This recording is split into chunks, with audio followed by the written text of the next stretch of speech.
કાંદા અને બટાકા તમામ એટલે કાશ્મીરથી લઈ કન્યાકુમારી સુધીની કોઈ પણ પ્રકારની થાળી હશે એમાં કાંદા અને બટાકા ખવાતા હશે. મહદઅંશે જૈન કે સ્વામિનારાયણ સંપ્રદાય સિવાય જે જનરલ થાળી છે તેની વાત કરું છું, શાકાહારી થાળીની. આપણને બટેટા ગમે છે, બટેટાની પ્રોડક્ટ ગમે છે. સસ્તા બટેટા થાય એટલે ગૃહિણી ખુશ થાય છે. પણ એ જાણ્યું છે મારો બટેટા પકવતો ખેડૂત છેલ્લા 4 વર્ષથી આંસુ વરસાવી રહ્યો છે. તમને જાણીને દુઃખદ આશ્ચર્ય થશે, આ સિઝનમાં જેટલી એપીએમસી છે એની અંદર જે બટેટાની પાકની હરાજી થઈ રહી છે પ્રતિ કિલો 4 રૂપિયાથી બહુ સારી ક્વોલિટી હોય ને 7-8 રૂપિયાની વચ્ચે થઈ રહી છે. છતાંય કોઈ લેવાલ નથી. ખેડૂતોના ખેતરમાં ઢગલા થઈ રહ્યા છે બટેટાના. અને ખેડૂતોનું દુર્ભાગ્ય જોજો, સતત માર્ચ મહિનામાં દર સિઝન કરતાં આ સિઝનમાં ગરમી વધુ પડી છે. ગરમી વધુ પડી છે એટલે ખેતરમાં લાંબા સમય સુધી એ બટેટા રાખી ન શકે. કોલ્ડ સ્ટોરેજમાં રાખવા જાય, કોલ્ડ સ્ટોરેજમાં જગ્યા નથી. બટેટા પકવતા જિલ્લાની વાત કરી લઉં, બનાસકાંઠા, સાબરકાંઠા, મહેસાણાનો વિજાપુર, ગાંધીનગર, દેગામ, મહીસાગર, આ બધા એ બેલ્ટ છે જ્યાં બટેટા સવિશેષ વાવેતર થાય છે. આ વર્ષે જબરજસ્ત વાવેતર થયું, પાક પણ સારો આવ્યો, ઉપજ પણ સારી દેખાઈ, ખેડૂત ખુશખુશાલ હતો. પણ જે બટેટાના ભાવ આવ્યા છે પહેલાં એના ગ્રાફિક્સ જોઈ લેજો એટલે આઈડિયા આવી જશે. અમદાવાદની એપીએમસીમાં બટેટા 80 રૂપિયાથી લઈ 180 રૂપિયા મણ, એટલે સરેરાશ 130 રૂપિયા મણ, એટલે પ્રતિ કિલો 6.5 રૂપિયા કિલો છેક એપીએમસીમાં ખેડૂતે ઉતારવાનો ભાવ મજૂરી સાથેનો. ડીસા મુખ્ય સ્થળ 70 રૂપિયાથી 100 રૂપિયા, એટલે કે પ્રતિમણ 85 રૂપિયા, એટલે કે 4 રૂપિયા ને 25 પૈસા કિલોના. વિજાપુર 80 રૂપિયાથી 120 રૂપિયા મણ, સરેરાશ ભાવ 100 રૂપિયા, એટલે 5 રૂપિયા કિલો. દેગામ ત્યાં પણ 80 થી 120 એટલે 100 રૂપિયા, એટલે 5 રૂપિયા કિલો. ગાંધીનગર 80 થી 120 રૂપિયા એટલે 100 રૂપિયા મણ, એટલે 5 રૂપિયા કિલો. મને એટલું સમજાવે મારી ગુજરાતની સરકાર, બધા કૃષિ વૈજ્ઞાનિકો, કૃષિના જાણકાર હાથે 5 રૂપિયે કિલો વજન કરેલું પાણી આપીને બતાવે સરકાર.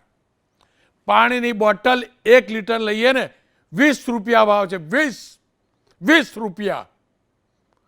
અને મારો આ ખેડૂત છેક એપીએમસીમાં લઈને આવે, ગામથી લઈને છેક ડીસા પહોંચે, દેગામથી લઈને અમદાવાદ પહોંચે, 5 રૂપિયા 6 રૂપિયા કિલો બટેટા આપવા. અરે આના કરતો પથરા મોંઘા ભાવે વેચા મારા ગુજરાતમાં. સરકાર હજુ આ મુદ્દે કશું વિચારતી નથી. પણ બીજું દુર્ભાગ્ય જોજો, બટેકા રાખવા તો રાખી શકાય, સાચવી શકાય, તો સાચવવાના ક્યાં? તો કોલ્ડ સ્ટોરેજમાં. સરકારે શું કર્યું? કોલ્ડ સ્ટોરેજને પ્રોત્સાહન આપીને આપવું જોઈએ. કોલ્ડ સ્ટોરેજને પ્રોત્સાહન આપવા માટે 50% સબસિડી આપી કોલ્ડ સ્ટોરેજ શરૂ થયા. પણ કોલ્ડ સ્ટોરેજની અંદર ટોટલ આપણી ગુજરાતની કેપેસિટી ગણી લઈએ તો 35 થી 38 લાખની છે. ખેડૂતોના બટાકા માત્ર 18 થી 20 ટન જ ત્યાં આવી શકે, કારણ કે કોન્ટ્રાક્ટ ફાર્મિંગવાળી કંપનીઓના બટાકા 15 લાખ ટન ત્યાં પહોંચી જાય છે. બટાકાનું જે ઉત્પાદન છે તે શાકભાજી માટેના 40 લાખ ટન છે અને વેફર માટેના 15 લાખ છે. હવે કોન્ટ્રાક્ટ ફાર્મિંગની આપણે બહુ વાતો કરતા હતા, આ વખતે જબરજસ્ત આરોપ લાગી રહ્યા છે કે કોન્ટ્રાક્ટ ફાર્મિંગની અંદર જે કંપનીઓ કોન્ટ્રાક્ટ કર્યા એ કંપનીએ જે પણ કોન્ટ્રાક્ટ કર્યા તેમાં વાધા વચકા કાઢ્યા અને ખેડૂતોનો પૂરો પાક લેતા નથી. ખેડૂતોને દુનિયાભરના બહાના બતાવે છે. બસ એટલે લાગ્યું ખેડૂતનું દર્દ સરકાર સુધી, સત્તાધીશો સુધી પહોંચાડવું છે. માવજીભાઈ દેસાઈ ધારાસભ્ય છે ધાનેરાથી, હિતેન્દ્રભાઈ પટેલ બીજેપીના પ્રવક્તા, માફ કરજો, બીજેપીના નેતા છે, પણ એનાથી વધુ ભલે ખેસ પહેરવા મોટાભાઈ કમળવાળો તમે, પણ તમારા ખેતરની નીચે તો બટેટા જ છે, એટલે બટેટાની જ વાત કરજો. અને યુવરાજસિંહ રાણા પ્રવક્તા છે કિસાન કોંગ્રેસના. યુવરાજસિંહભાઈ, ખરેખર સ્થિતિ છે શું? આ કોન્ટ્રાક્ટ ફાર્મિંગનું બધું આવી ગયું, મને તો રૂડું રૂપાળું લાગતું હતું. ખરેખર સારી સ્થિતિ છે કે મારી જોડે જે ઇનપુટ્સ આવે એવું જ છે? તમારી પાસે જે ઇનપુટ છે એ સાચા છે, તમે જે આગળ આંકડાની વાત કરી એ પણ સાચી છે. પણ આ વખતે જે બટાટાની મંદીના જે શ્રી ગણેશ થાય જે શ્રીફળ વધેર્યું ને એ ગુજરાત સરકારે સચિવાલયમાં જ વધેર્યું છે. અને જે ત્યારે સરકારે ગયા વર્ષે જે કંપનીઓ સાથે ખેડૂતોને વાંધા પડેલા એટલા માટે સચિવાલયમાં એ વખતે આપણા કૃષિ મંત્રી હતા રાઘવજીભાઈ, ત્યારે એમની મધ્યસ્થામાં એમને વચ્ચે રાખીને બધા નિષ્ણાતો, ભાજપના આગેવાનો, એમના કિસાન સેલના, એમના ભારતીય કિસાન સંઘના અને જે કંપનીઓ છે જ્યાં બટાટા લે છે એમની વચ્ચે એક મિટિંગ થઈ. ગયા વર્ષે બટાટાનો ભાવ જ્યાં કંપનીઓ કરેલો 275 રૂપિયા હતા રોનકભાઈ, અને જ્યારે સરકારને મધ્યસ્થી કરી અને આ બધા ભેગા થયા તો 275 રૂપિયાથી વધીને 300 કે એના વધારે થવા જોઈએ. એના બદલે આ મધ્યસ્થી સરકારની થયા પછી 275ના 250 થયા. એ અત્યારે ભાજપના જે અત્યારે નેતાઓ છે એ પણ જાણે છે, ગુજરાતની જનતા પણ જાણે છે અને ખેડૂતો પણ જાણે છે કે એટલે મંદી તો ત્યાંથી જ શરૂઆત થઈ.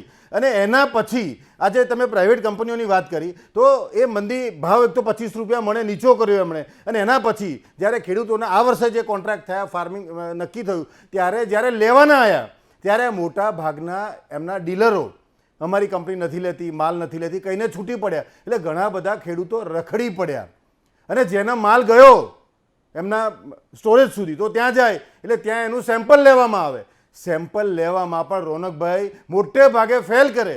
પછી ખેડૂત એને કંઈ ગોઠવણ થાય 2000 રૂપિયા ગાડીએ એ આપે, એ પછી એનું પાસ થાય અને એનો માલ જાય તો એમાં પાછા નાના છે, ગોલી કે છે નાના બટાટાને ગોલી કે, તો એ ગોલી વધારે છે તો દરેક કટ્ટામાં 50 કિલોના એક કટ્ટામાં 7 કિલોથી 12 કિલો 15 કિલો ગોલી કાપી છે આ લોકોએ. લીલું છે, બગડેલું છે, આ છે તે છે, જાત જાતના વાંધા. અને આટલો કર્યા પછી પણ ખેડૂતને તો પહેલી વાત એ હોય કે મારો માલ જાય તો છે એટલે હાથ જોડીને કે બાપા લઈ લો, તમારે જે કાપવું એ કાપજો પણ લઈ લો તમે એકવાર. અને હજુ તો પૈસાની વાત તો આવે ત્યારે હિસાબ થાય, પૈસા આવશે, એ તો બધું બહુ દૂરની વાત છે. હવે તમે જે સ્ટોરેજ કેપેસિટીની વાત કરી તો ગુજરાતમાં કુલ સ્ટોરેજ કેપેસિટી 40 લાખ ટનની છે. એમાં બટાટા માટે માત્ર 30 લાખ ટન કેપેસિટી છે. હવે આ જે કંપનીઓ અહીંયા જે સોદા કરે છે અને પોતાનો માલ વવડાવે છે, મોટાભાગની કંપનીઓ એ બધા જ અહીંયા કોઈ સ્ટોર પોતાના ઊભા નથી કર્યા. એ આપણી પાસે જે વ્યવસ્થા હતી એમાં જ એ લોકો પોતાનો સ્ટોર પહેલેથી એડવાન્સ બુક કરે છે. એટલે માની લો કે 15 લાખ ટન ગયું તો બટાટો પાકે છે 35 લાખ ટન. એટલે મારી સરકારે આ 50% સબસિડી આ કંપનીઓ માટે. હા, તમે એવું કહી શકો. તો એ ખેડૂતોના માટે હોવી જોઈએ. એના બદલે એમાં બટાટો કંપનીનો ગયો. હવે જે ખેડૂતે પક્ષીઓ ખાવાનો બટાકો એ લગભગ 30 થી 35 લાખ ટન છે. હવે 35 લાખ ટનમાં એની પાસે સ્ટોર કરવાની કેપેસિટી 15 લાખથી 20 લાખ ટનની બચે છે. તો બાકીનો જે એક્સેસ જે બટાકો છે વધારાનો છે એ ક્યાં મૂકે? પછી બીજી સમસ્યા તારીખની છે, સમયની છે. ગુજરાતમાં કે બધે અહીંયા એક શિયાળામાં વાવેતર થાય અને મોટે ભાગે કાઢવાનો ટાઈમિંગ જે છે 15 ફેબ્રુઆરીથી છેલ્લામાં છેલ્લી 5 માર્ચ. આ વખતે પાછી 5 માર્ચ કરી દી. એટલે 20 દિવસમાં આખા ગુજરાતમાં પાકેલો બટાટો કાઢી નાખવાનો અને એને માર્કેટ સુધી કે એને સ્ટોરેજ સુધી પહોંચાડી દેવાનો. તો એ એક સાથે જાય માલ એટલે ત્યાં સ્ટોરેજમાં લાઈનો લાગે એટલે ટ્રકોવાળા મળે નહીં. કંપનીવાળા આ વખતે પાછી ટ્રકો ના મોકલે કે તમારી જાતે કરીને મોકલો. એટલે ટ્રકોવાળા ભાડા વધારે લે કારણ કે એમને બી વધારે ત્યાં ટાઈમ ઊભા રહેવું પડે. ભાડા વધી ગયા, મજૂરી એક જ ટાઈમે મજૂરની શોર્ટેજ ઊભી થાય એટલે મજૂરી પણ વધી ગઈ. એટલે ખેડૂતને બધી બાજુથી પીસાવાનો વારો આવ્યો. અને આટલું કર્યા પછી પણ હવે તમને આખા દેશની સ્થિતિ પર આવું તો આખા દેશમાં તમે જે ગુજરાતમાં જિલ્લા ગણાય આખા દેશમાં માત્ર 10 રાજ્યો જ બટાટા પેદા કરે છે. આખા દેશમાં આખો દેશ બટાકા નથી પેદા કરતો. એટલે આખા દેશમાં જેટલા બટાટા દેશને ખાવા માટે જોઈએ એટલા જ બટાટા દેશમાં પેદા થાય છે. આપણી પાસે સરપ્લસ છે જ નહીં, ઘણીવાર તો ખૂટે પણ છે. તો જેટલી જરૂરિયાત છે એટલા જ છે. તો માત્ર ને માત્ર આપણે એની વ્યવસ્થા નથી એટલા માટે એ ખેડૂતોએ તકલીફમાં મુકાવવું પડે છે. કારણ કે ખેડૂતો જાતે બીજા સ્ટેટમાં કે બીજી જગ્યાએ લઈને જઈ શકવાનો જ નથી. એટલે એ વેપારીઓ જ્યારે ખેડૂત પાસે લેવા આવે ત્યારે એમને ખબર છે ખેડૂતની આ સ્થિતિ કે ખેડૂત તેના ખેતરથી એપીએમસી સુધી માર્કેટ સુધી નથી આવી શકતો. તો એ ખેડૂતો જાણી જોઈને કે એને છૂટકો જ નથી એટલે એના ભાવ નીચા કરી એનો રસ અને કસ બધો ચૂસે છે અને એને દયનીય સ્થિતિમાં મૂકી દે છે. માવજીભાઈ દેસાઈ અપક્ષ ધારાસભ્ય ધાનેરા એપીએમસીની અંદર ડિરેક્ટર કે ચેરમેન પણ હતા. સરકારને સમર્થન કરતા ધારાસભ્ય હિતેશભાઈ, હિતેન્દ્રભાઈ, સરકારને સમર્થન કરતા ધારાસભ્ય તેમની સાથે મેં વાત કરીને જાણવાનો પ્રયાસ કર્યો. એમના તો બહુ પાકા ને એટલે એમને પૂછી એને શું કહ્યું સંભળાવી દઉં. માવજીભાઈ, બટાકા પકવતા ખેડૂતોની હાલત છે શું? બજાર કયા પ્રકારનું છે? સ્થિતિ કયા પ્રકારની છે? તે માટે જવાબદાર કોણ? રોનકભાઈ, અત્યારે બટાકા પકવતા ખેડૂતો માટે પરિસ્થિતિ બહુ મુશ્કેલી છે. કે છેલ્લા 3 વર્ષથી બટાકા માટેની પરિસ્થિતિ દિવસે દિવસે આ વર્ષ કરતાં ગયા વર્ષે ખરાબ હતી, એના કરતાં આગળના વર્ષે પણ ખરાબ હતી. અને આ વર્ષે તો ખેડૂતોના ખેતરમાં જ્યારથી બટાકા કાઢ્યા છે છેલ્લા 1-1.5 મહિનાથી કોઈ જ વેપારી લેવા માટે જ આવ્યો નથી.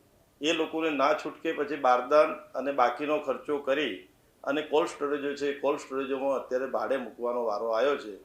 પણ માવજીભાઈ, ખેડૂત જો કોલ્ડ સ્ટોરેજમાં રાખી મૂકે જી, તો પછી એને પોષણક્ષમ ભાવ મળશે ખરા? અને ક્ષમતા છે ખરી?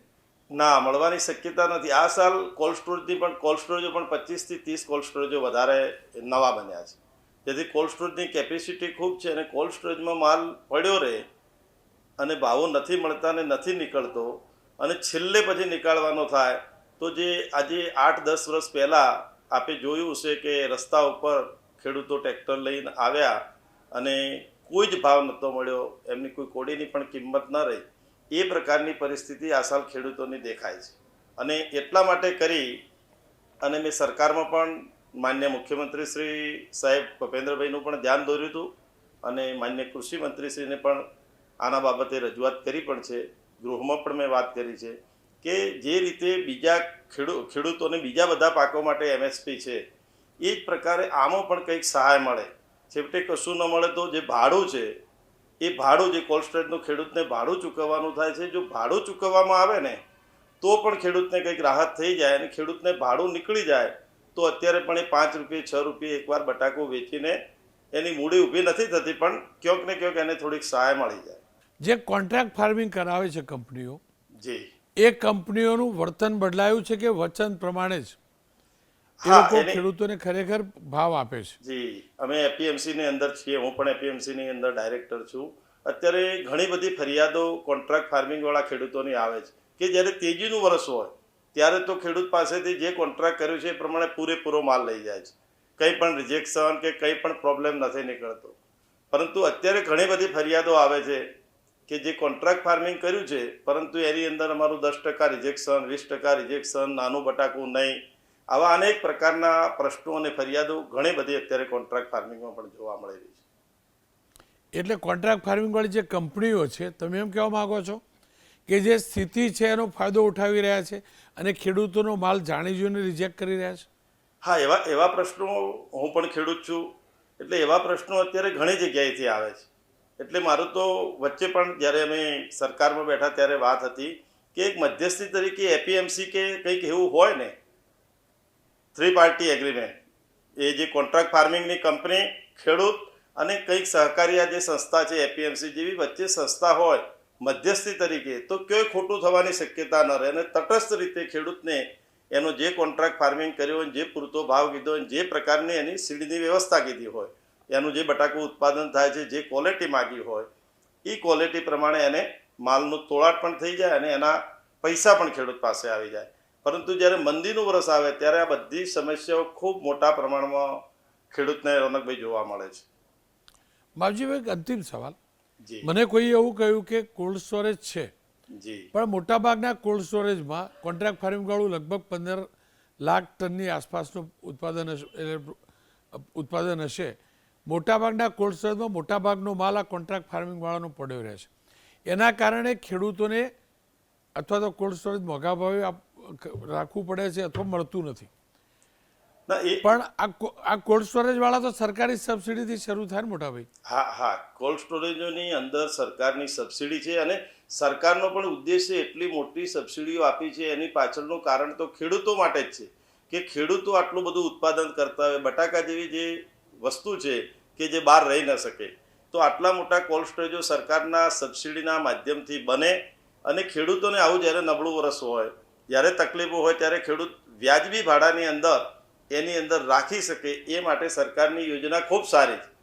પરંતુ જ્યારે સમય અને સંજોગો બદલાય છે ત્યારે પરિસ્થિતિ બદલાય ત્યારે ખેડૂત માટે કોઈ સહારો હોતો નથી. આ સાલ વર્ષ વીક આવ્યું અથવા મંદીનું વર્ષ આવ્યું તો ખેતરની અંદર કોઈ જ વેપારી ખરીદવા માટે નથી ગયો, એટલે ના છૂટકે ખેડૂતને પૈસાની જરૂર હોય તો પણ કોઈ વેચાતું લેવા ના આવતું હોય તો ના છૂટકે એને કોલ્ડ સ્ટોરેજની અંદર મૂકવા જવું પડે છે. અને અત્યારે કોલ્ડ સ્ટોરેજ જે બનાવવાના છે કોન્ટ્રાક્ટ ફાર્મિંગ માટેના તો હશે એ 20-25% હશે, પણ બાકીના 70-75% માલ ખેડૂતે જાતે જઈ જાતે ખર્ચો કરી બારદાન લાવી મજૂરી કરી અને કોલ્ડ સ્ટોરેજની અંદર મૂક્યો છે. હવે એમનું ભવિષ્ય કુદરત ઉપર અને ભગવાન ઉપર છે કે એમના જો ભાવ આવે તો પહેલાં તો કોલ્ડ સ્ટોરેજનું ભાડું જાય અને પછી કંઈક વધે તો એના ઘરમાં જાય. એટલે અમે તો સરકારને પણ વિનંતી કરી છે અને આપના માધ્યમથી પણ સરકારને વિનંતી કરું છું કે સરકાર જો કોલ્ડ સ્ટોરેજનું જે ભાડું છે એ ભાડાની જો સહાય કરે તો ખેડૂત અત્યારે જ માલ જે મૂક્યો છે મહિના પછી કાઢવાનું ચાલુ કરી દે કે ભાઈ ચલો ભાડું સરકાર મારા વતી ચૂકવી દે છે સબસિડી રૂપે સહાય રૂપે, તો એના પાસે જે કિલ્લાના 5 રૂપિયા 4 રૂપિયા કે 6 રૂપિયા આવે તો એને કંઈક પણ વળતર મળે. આ પ્રકારનું અત્યારે સરકારમાં પણ અમે રજૂઆતો કરી છે. મારી સાથે હિતેન્દ્રભાઈ જોડાયા છે, કિસાન નેતા છે, શાસક પક્ષના નેતા છે. હિતેન્દ્રભાઈ, કોઈ પણ હલકામાં હલકી ગુણવત્તાવાળો પથ્થર મને બતાવી દો કે 5 કે 6 રૂપિયા કિલો મળતો હોય. પથ્થર જાતે પર્વતમાંથી પડતો નીચે આવ્યો. તમને એક ખાલી એક પ્રકારનો હોધી આપો ને તમારે ખેડૂતનું મફત લઈ જજો બટાકા જાઓ. સરકાર કેમ પરવા નથી કરતી? અને બીજું, જે રીતે રાણા સાહેબે કીધું એ પ્રકારે જો મિટિંગ થઈ હતી ને આટલો ભાવ નક્કી કર્યો હતો તો મારા ખેડૂતને ભાવ કેમ નહીં મળતા? બધા કોન્ટ્રાક્ટવાળી કંપનીઓ માટે આ 50% સબસિડી કોલ્ડ સ્ટોરેજ આ કોન્ટ્રાક્ટવાળી વેફરવાળા માટે મૂકેલી કે ખેડૂતો માટે?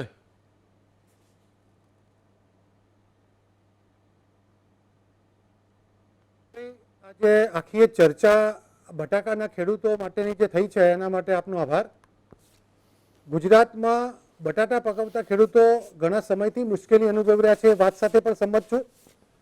ચાલુ વર્ષે મુશ્કેલીમાં વધારો થયો છે. ગત વર્ષ કરતાં ચાલુ વર્ષે બટાકાના વાવેતર વિસ્તારમાં પણ વધારો થયો છે, એના ઉત્પાદનમાં પણ વધારો થયો છે. આખી ચર્ચામાં આપે જે વાત કરી એ પ્રમાણે આપે વાત કરી કે ચાલુ વર્ષે ગરમી વહેલી પડી છે એટલે બટાટાને એક સાથે ખેડૂતોને પરાણે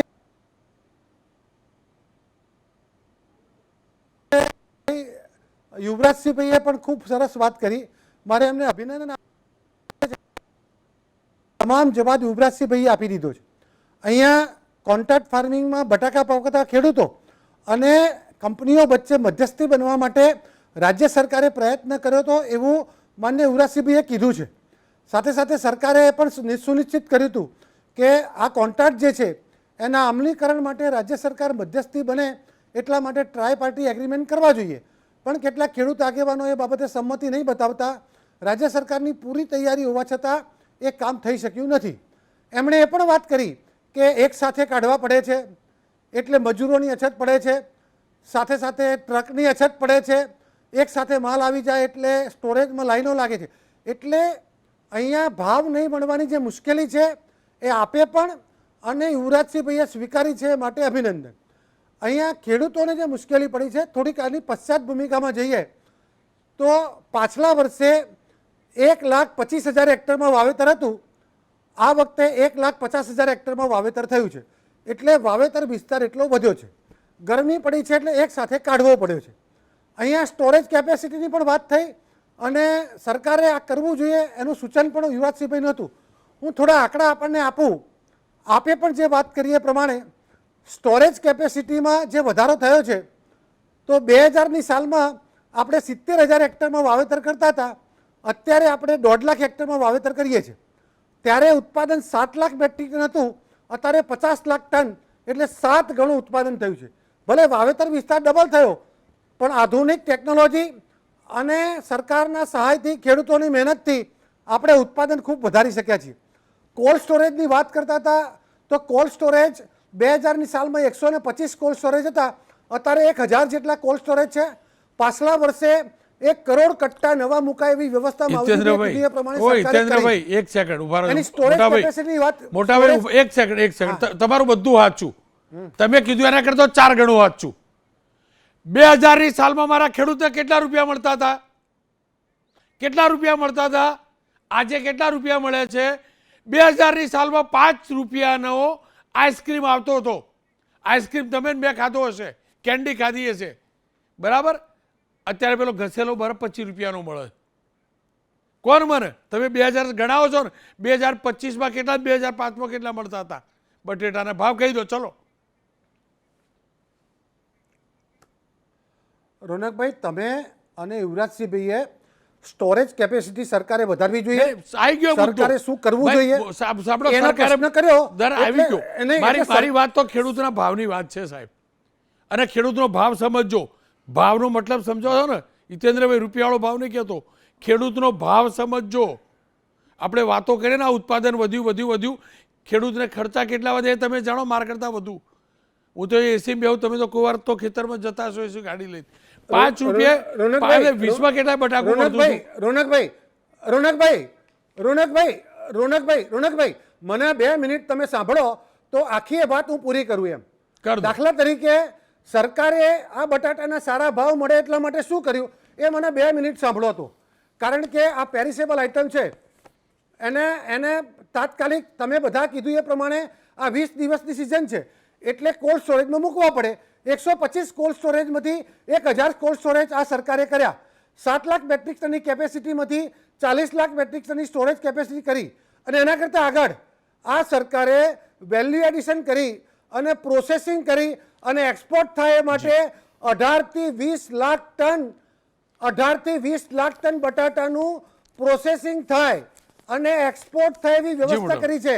આ 50 લાખ ટનમાં જો 20 લાખ ટન સાહેબ, આપણે ખેડૂત માટે વાત કરવાના કે ના થાત તો આપણે આ ભાવની વાત કરો ને સાહેબ. આ ખેડૂત માટે રોનકભાઈ, આ ખેડૂત માટે જ વાત કરું છું. આપણે ભાવનું શું હું કરવાનું? ભાવની જ વાત કરું છું. જો આ 40 લાખ ટન બટાકા સ્ટોરેજમાં ના મુકાય અથવા 20 લાખ ટનની ચિપ્સ ના બને તો ખેડૂતને 100 રૂપિયા પણ ના મળે. આ સરકારના આગોતરા આયોજનથી સ્ટોર બને અને આ કોન્ટ્રાક્ટ ફાર્મિંગ, આ યુવરાજસિંહભાઈની સરકાર તો કોન્ટ્રાક્ટ ફાર્મિંગનો વિરોધ કરતી હતી. નવા કૃષિ કાયદામાં આ લોકોએ કોન્ટ્રાક્ટ ફાર્મિંગનો વિરોધ કર્યો હતો. આજે જે ભાવ નથી મળ્યા ને મધ્યસ્થી કરાવો ને, પકડાવો ને કોન્ટ્રાક્ટ ફાર્મિંગ વાળા ધક્કા ખવડાવે. લો ચલો હું આવું જોડે, હેડો એમાં આપણે જઈએ. પકડો એ ચીપ્સ વાળા. હું આપણી લો યુવરાજસિંહની પાર્ટી જોડેમાં લેવા દેવા નથી મોટા. રોનકભાઈ, તમે ખેડૂત છો, સાંભળજો.